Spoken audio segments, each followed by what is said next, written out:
My name is Tunji Eleso, and I'm the Director of Pre-Incubation at the Co-Creation Hub. At the CCHub? Yes, at the CCHub. And CCHub now has how many floors in the building? Okay, we have 3 floors in the building and a rooftop terrace. Okay, so you're running a program which has pre-incubation and incubation. Yes, I run pre-incubation and incubation program here at the CCHub. And how many organizations are there currently in those different programs? In pre-incubation, we have 12 ideas in pre-incubation, and in incubation, we have 10 startups. Give me some examples of the kind of startups you've got in incubation. Okay, so in incubation, we have a broad range of startups. We have Vacant Boards, which is an online advertising, outdoor advertising marketplace. We have 500 Shops, which is a platform to help retailers sell online, providing back-end service to them. We have we have Tropper, which is a platform to help people engage in active leisure and to stay healthy and to engage in fitness activities with other people. And they organize their own events? Yes, they organize their own events, and they support other people who are interested and passionate about fitness to organize their own events. So they provide support to others and at the same time organize theirs. The flagship event is the 5K run, 5-kilometer run, which they've run in Lagos twice. They're going to run in Abuja, Lagos, and Ife this weekend on Saturday. Okay, so quite a big program. Oh yes, quite a big program. They're going to launch in Accra in July, also a 5K run in Accra. So yes, they're looking to expand quite rapidly. It's doing pretty interesting things. And how long do people stay in the incubation program? So the incubation program is a 2-year program, but with a proviso that at the end of the first year, we undergo a detailed review to determine how well they're performing, meeting the targets set or agreed at the beginning of the program. And as long as they do that, then they'll unlock the second year, but it's a 2-year program. What do you think the most challenging things are for Nigerian startup people? That's a very interesting question. A myriad of things, starting from having the right support infrastructure to be able to focus on the ideas, which is very, very important. Power, internet, collaborative environment where they can get their ideas honed and improved and out there in the market. So that's one really big challenge. The other challenge is around mentoring. Because it's still a new way of life. Technology is still not an active way of life here in our society.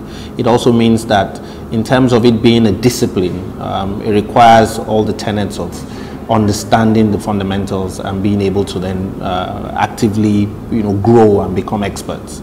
So having a mentoring system or having mentors who can guide them as to how to go about things is also a major challenge a lot of them face. And do you have role models who come in and do that kind of thing? Oh yes.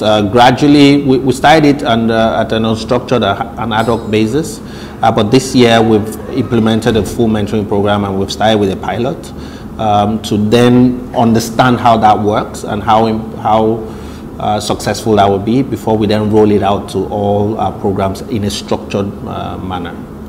What sorts of things do you think mentors bring to it, other than being a sounding board? Okay, so very important things. In a market where information is pretty scarce and access to contacts and markets are also pretty scarce, a mentor plays a very important role.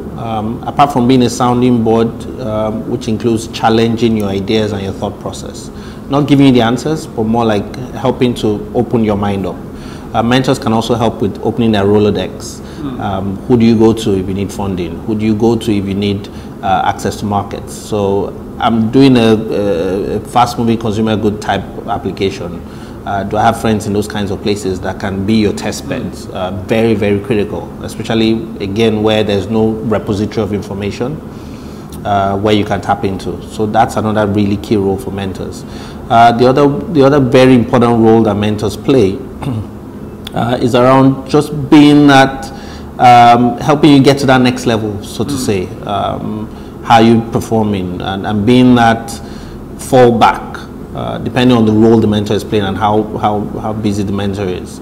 It can also be opening up to other friends who can then play other roles in the growth of your startup. So we like to look at mentors at 3 different levels. C-level mentors who don't have all that time, your mid-level mentors who have a bit more time and disposable income that they can commit. And then you have your ex-consultants who have expertise in different areas, accounting, legal, who can then also play that role to, first of all, primarily sell their business, but at the same time, provide a lot more subsidized services that you can benefit from at that early stage. And what's your ambition for the organisations that leave the incubator program? What do you hope now? So we hope primarily that they will be sustainable. The goal for us is to accelerate the development of technology to solve problems that are local to us, but to do it in a very sustainable manner. So we're not hoping to create more NGOs, but create businesses. So at the back of our minds is a keen awareness and consciousness to help them become profitable businesses. When we say profitable in terms of revenue. So our goal and our dream and aspirations is that we have businesses that can leave this place, probably move into another floor in this building or move into another building, and be able to sustainably run their operations and be profitable in their businesses, and to be full market products that people will see, know, and enjoy.